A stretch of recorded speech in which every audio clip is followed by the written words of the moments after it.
thank you all for agreeing to be on this panel.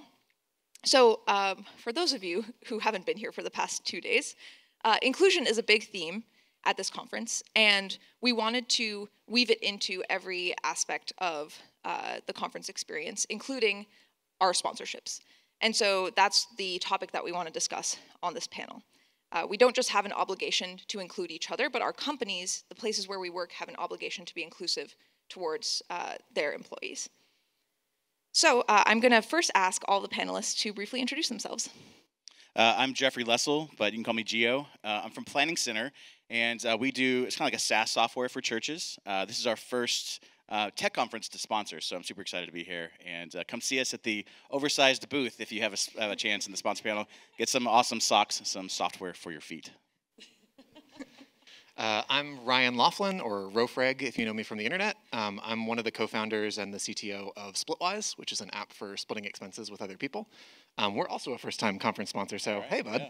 Yeah. We're based right here in Providence, so it's been totally delightful to just walk to the conference every day. Highly recommended if you can do it. Hi, I'm Ufuk Kayserlioğlu. I'm an engineering manager on the Ruby and Rails infrastructure team, and I lead our efforts in working on the C Ruby, the Ruby language, and alternative Ruby implementations like Truffle Ruby. Hi, I'm Tasha Sopoulos. I am a recruiter at Shopify, and yeah, we've got socks as well. Really love that line, software for your feet. But yeah, we've been a long time partner and sponsor of RubyConf. Awesome, thank you. It seems that if you leave this conference without at least one extra pair of socks, you have done it wrong. Okay, so we're gonna start with the topic of hiring. That's often like the first contact employees have with a company. So I wanted to ask, what does your company do to create an equitable and inclusive hiring process? And whoever wants to start can go for it. Yeah, I'm happy to jump in. I think one thing that Splitwise moved to a while ago that I've found really helpful and felt very good about is like paying people for the process of interviewing, especially take-home projects. I think there's a pretty unequal expectation traditionally in tech that like, oh, you probably have some side project that you've tinkered on, and many of us do, but also many of us don't have the privilege of having the time to do a bunch of stuff on the side or to do a new project for specifically a company just out of the goodness of our hearts. Like, at the end of the day, most of us need jobs in order to be paid in order to survive. And so if you're going to spend 4 or 5 hours doing something for us, you deserve to be compensated for that time. And so doing that and then making sure that regardless of who you are and whether or not you're moving on to the next stage, that we debrief that project with you and we talk you through it and like give you the courtesy of that and also the learning experience of that. Like even if you're not necessarily ending up on the Splitwise team, like it is an opportunity for us to get to know you. It's an opportunity for us to give you feedback on how you can continue to grow. It just feels much more human. So I think it's a much more pleasant experience for us and hopefully for the person on the other end of the experience as well. I think for us, along those lines, we haven't got to the point where we're paying people at this point, but after every round of hiring, we go through and audit each step of the hiring process and make sure that we're trying to be as inclusive and diversive in every one of those steps, from sourcing all the way through to thinking through how much time people have. So for example, during one of our last audits, we were talking through a take-home exercise that has a cap in terms of time. And I was like, just give people, as much time as they can so they can do as best they can or solve problems. And then someone else mentioned, and I hadn't even thought of this, someone else mentioned, well, that kind of allows people who have more free time to take advantage of that. And just even those conversations like, oh man, I didn't even consider that. People who aren't like me, who have extra free time, who are like a single parent who have to take care of children or other loved ones who just do not have that extra time, don't get a benefit of extra time over someone else who doesn't have that availability. So every hiring round, we do things like that, talk through with the people we hire in that round, how the process went, if there's anything else we can look at. And then as far as sourcing, like even things like this, sponsoring a conference, like going to where there's going to be a multitude of people represented that we can say, hey, we're hiring, come check out Planning Center. Even letting people know that Planning Center is a place that does Ruby. We've been doing Ruby since like 2006. So we have lots of opportunities within the company to come in. So yeah, everything from the source to the hire, we try to audit and make sure we're doing everything we can. Yeah, at Shopify, yeah, this is something that we take very, very seriously at every step of the process. So even when it comes to training our interviewers, everyone must go through anti-bias training. That's part of the qualification of being an interviewer at Shopify, whether you be someone that's meeting a candidate at a technical interview, coding exercise, through to a short list. Of course, hiring managers going through this as well. Also, for us, it's really important to understand a person behind the work. So we hire people, not resumes. And for that, we have an interview actually very early in our process, something we call the life story. And this is really an opportunity for us to understand a person, their experiences, what they're bringing to their work. And so really understanding that journey from a human perspective. This is something that I know a few companies do, kind of similar things to try to understand a person, but we really want to understand that around the scope of someone's work and how they've come to this point in time today. Yeah, and of course, similarly too, I would say that at every stage of our process, like we're calibrating across with the interviewers to make sure that we are being aware of any bias that may be coming up. But again, with like ongoing training and ongoing conversation, we're trying to mitigate that from the very beginning. Also, too, talking about sourcing and outreach, like we make really huge efforts to change the ratio at the top of our candidate funnel. We know when we post jobs externally, a certain type of profile that's pretty overrepresented, let's face facts, will throw their hat in the ring, whether they're qualified or not. And so in order to really, again, stem against that, we put in a lot of work to do active sourcing, partnering with organizations, thinking long-term about the future of who we want to see in tech, and really reducing those barriers of entry to Shopify and to tech in general. Awesome. Thank you for those varied answers. I really like the different types of approaches that you take. Gio, you talked a little bit about coding interviews specifically, and so I'd love to dig more into that. I think a big hot button topic in the past couple years has been lead code style interviews, whether or not they are good, whether or not they are inclusive. So I really want to dig into that.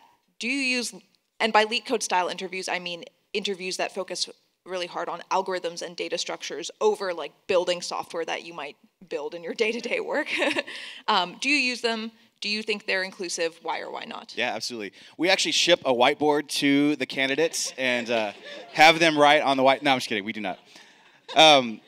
No, we try to make that process as stress-free as possible. So I'm actually one of the two leaders of that last step in the process, which is our technical interview, so the highly technical stuff.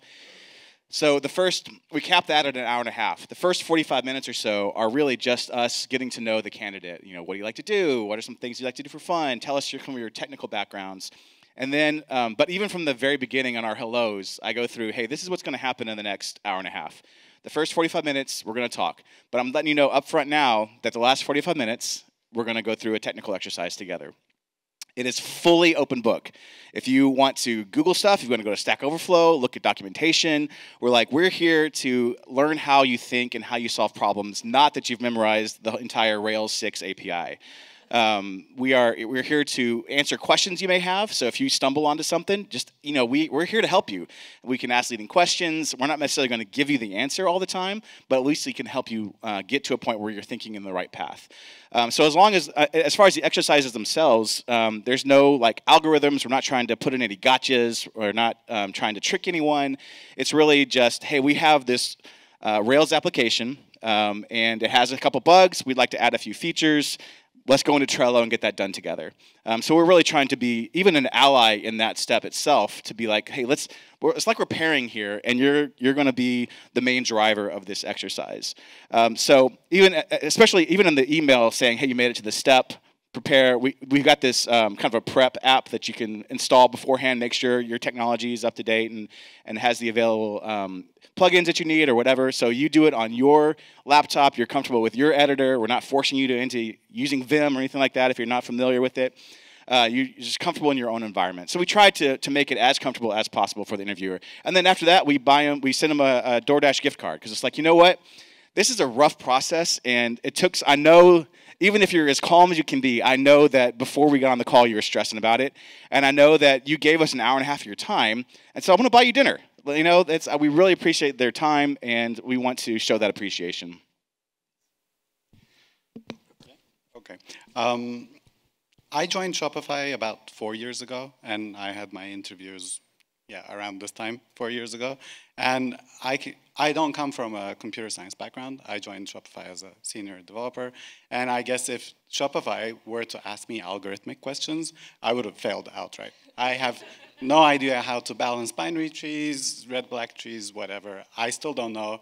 But I know that if I need to know that, if that's relevant to my work, I can just Google it, learn about it, and apply it. So what we look for at Shopify are people that can make a difference, are people that can solve a problem, but even more importantly, people who communicate well and who can work as part of a team. Because what we're doing, at the end of the day, is a team sport. But we all idolize people who are contributors individually. They're great, 10x engineers, whatever. There are some people who are really great engineers, obviously, but it doesn't matter if you're great and you're on your own, if you can't work as part of a team and work with others. So that's the kind of things we're looking for. It's very similar to the process you've described. We do pairing exercises, we work on a real-life problem, and we look at how they're approaching the problem, not necessarily if they're able to solve it or not. Are they asking the right questions? Do they go and reference documentation online or not? What do they do when they get stuck? Those are the signals we're looking for, more than, can they memorize some algorithms or not? Yeah, very much agreed on all fronts. I think the other note I'll add, echoing what you're saying, is that something I really appreciated about day one of the conference here was how much focus was on communication. And I think that a lot of traditional technical job interviewing processes really don't identify that at least half, if not more than half, the job of being an engineer is being able to communicate and being able to talk through a problem with other people and figure out how you want to approach it before you ever write a line of code. And so the more that your interviewing processes can involve things like pair programming, can involve things like talking through the design of an API together, or working with people from other teams. At Splitwise, we make sure that you actually interact with the people that you're going to interact with on a day-to-day basis, and that everything from the take-home to the full day resembles or represents the work that you're going to do once you're hired.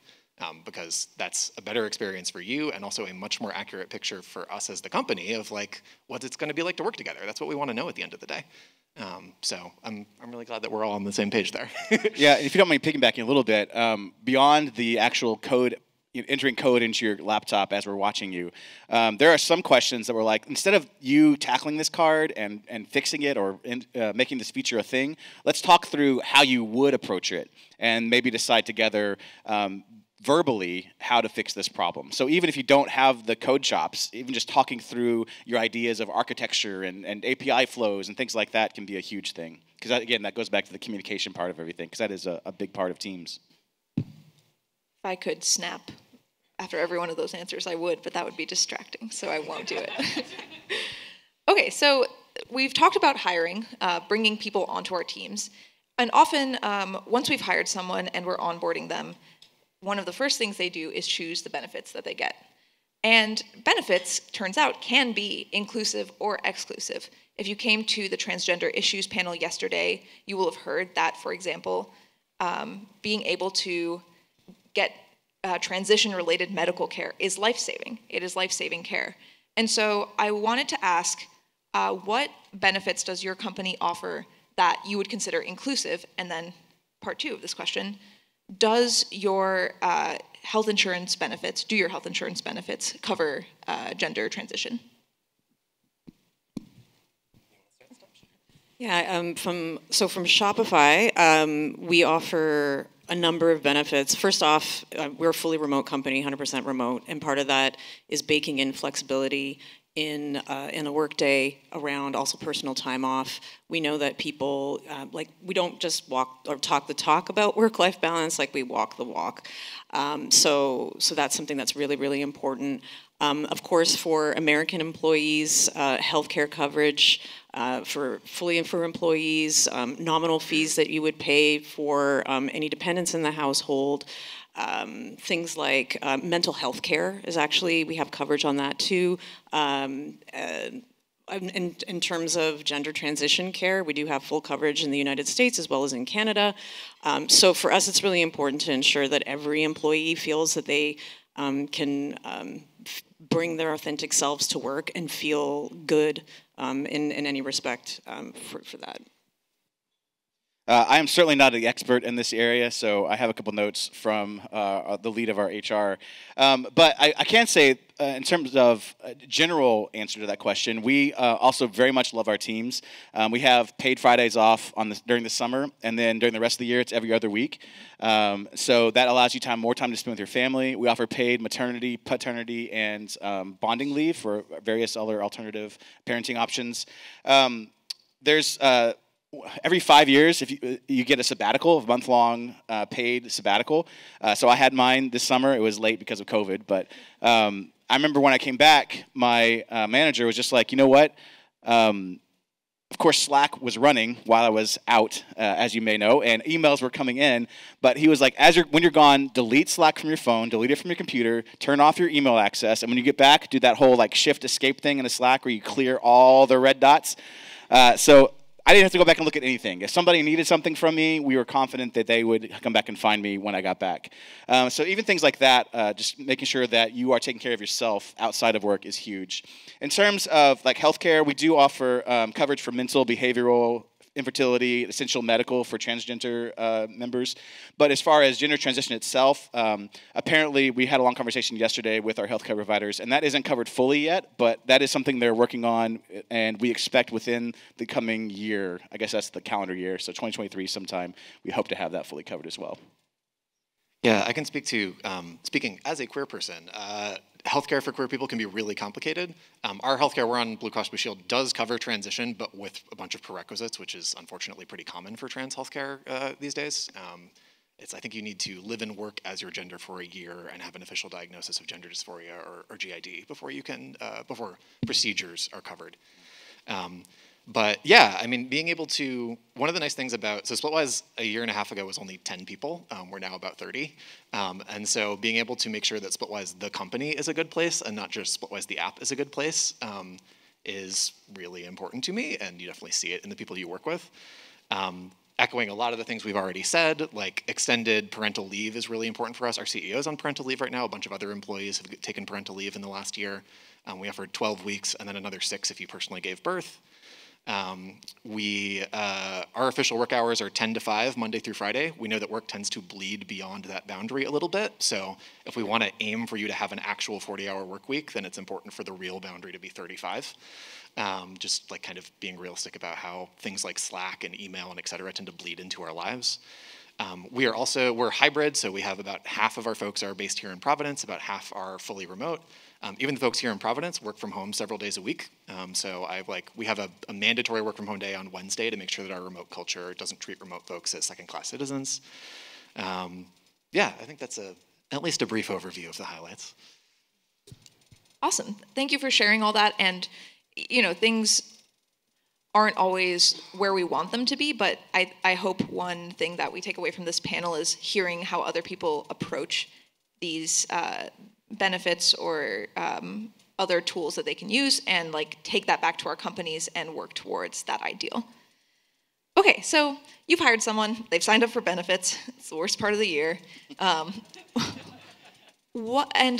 once they're on your team and actively one of your teammates, you want to create a culture that continues to include them. So as leaders on your companies or in your companies or on your teams, how can you identify issues of inclusion within your teams, and what tools can you use to rectify those? We have been around since 2006. We've been around a while, and traditionally we've been people who kind of look like me.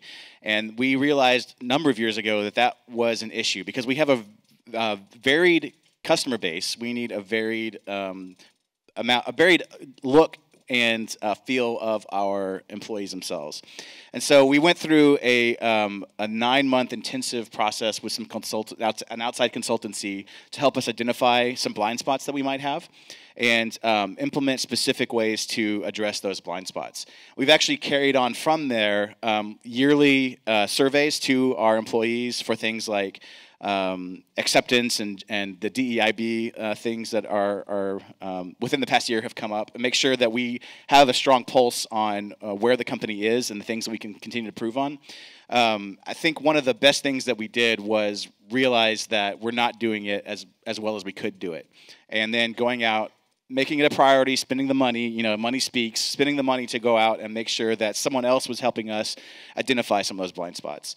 So if your company has the availability in terms of funds to do that, I know it's kind of a tricky time in tech right now, but we found that hugely beneficial for us. And even coming to a conference like this was a big step for us, and hopefully shows our employees internally and some of you as well that we are making some of those steps to rectify some of those issues we see in tech in general. Yeah, I think for Splitwise at least, I think the bedrock of everything is psychological safety, right? In order to workplaces evolve over time and hopefully evolve in the right direction. And so in order to get the kind of feedback that you need about the ways in which you could be doing better, you need to be providing a safe enough environment to the people who work under you that they can give you honest feedback and trust that A, you're not going to retaliate against them for it, B, that you're actually going to listen to it and process it, and C, that you're actually going to make changes based on what they told you. And so at Splitwise, I think we have a really strong culture of iterating on culture frequently and trying to do frequent experiments about how we operate internally to make sure that, certainly in the last year, again, we grew from 10 to 30 people over the last 18 months. And a really big focus was not losing the kind of psychological safety that we had as a group of 10 that knew each other really well and trusted each other and could give each other hard feedback about what was or wasn't working in terms of it being a positive workplace and doing our jobs well. And I think we've managed to keep that. And part of that is the hiring process, making sure to evaluate folks not just on, again, their technical chops, but how do you communicate? How do you respect your teammates? How do you fit into this vision of a Splitwise that continues to grow in a global and inclusive way? And so, yeah, I think that if there's a specific tip, it's basically to not be content, especially if you are in a position of power or privilege, to feel the discomfort of where you are not meeting your ideals and to make sure that you are making small and steady improvements. To go back to the zen of incremental automation talk, you don't have to do it all at once. Find little ways to make little changes and then evaluate whether those little changes worked and what the next little changes should be. So one of the important, the core of inclusivity for me is for people to be able to bring their voices to the conversation. And as an engineering manager, one of the things that I try to do is to look out for who's able to bring their voices to any conversation, what the power dynamics are like, and who's not able to speak or speak up when necessary. So that, that observation, that kind of pattern matching, being able to read between the lines of social situations or conversations is very important. I think that's one of the tricks I use as an engineering manager. And also listening. But in order for people to talk to you, like you said, you need to create a safe environment. And for an engineering manager, that means building trust with your reports so that they're comfortable opening up to you and they're comfortable sharing their problems or their complaints or their successes and wins at the same time, so that you can understand what their journey is like and how are they having a good time or bad time? Are they able to bring their voice to the conversation, and then to basically fix if there are any problems. Those are the tricks I use. Yeah, to add one more little bit of flavor there, something I found really interesting in Dr. Tannenbaum's talk on Monday evening was the ways in which some of the techniques and tips that she was giving, I think, are important to consider if you are speaking from a position of relative power. In particular, her note on getting rid of so-called weasel words like I think or I believe or etc. is actually a tool to be used, I think, constructively if you are speaking from a place of power, to try to be transparent with the people that you're working with, that like this is not an edict from on high, or this is a thing that you have uncertainty about, or this is a thing that you want feedback on.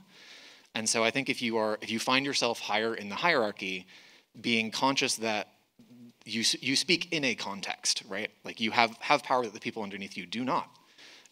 And the way that your words are received are different than if you said them from a different position within the organization. And so just kind of making the note that like most advice you will get, including from us, is not one size fits all. Like figure out what fits with your team and how to hear each other and respond to each other in the way that humans should. If you don't mind, I would like to add one more thing as well. It seems that up here we've got different representative sizes of companies. So Shopify's pretty big. We're like 120. You guys are around 30. But there's a theme there of being intentional about realizing where your blind spots are and being intentional about trying to rectify those and treating people as human beings. So no matter how big the company is, how big your team is, I think that overall, if it's just one thing, I think that could be the thing you take away from that. Yes, big snaps to that. Okay, we're going to do a lightning round, 15 seconds. What is one thing that you experience at work that makes you feel included?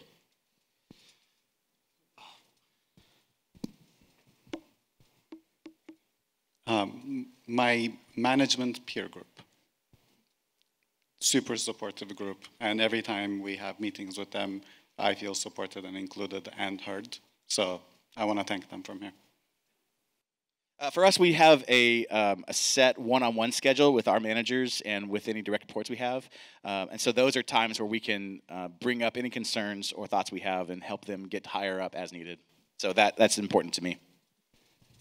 I'll call out a very specific thank you. I gave a RailsConf talk in 2018 that I'm very proud of on checkups.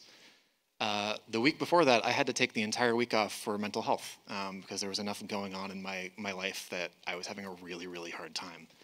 And my good friend and colleague and coworker, Jess, held down the fort in that week, and that was incredibly valuable to me, and I'm really, really appreciative. Yeah, just on that theme, I actually talked to my manager, this was 2 weeks ago, and said that I needed to take a mental health day.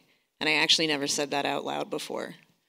And the reception was just so warm, and she actually said, like, I'm glad that you're asking me for what you need. And that made me feel tremendously supported.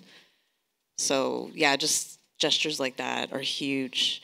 In general, too, I'm a part of the women's ERG group, like just not necessarily like organizing things, but I find like that space, too, has been tremendously supportive for me in my journey at Shopify.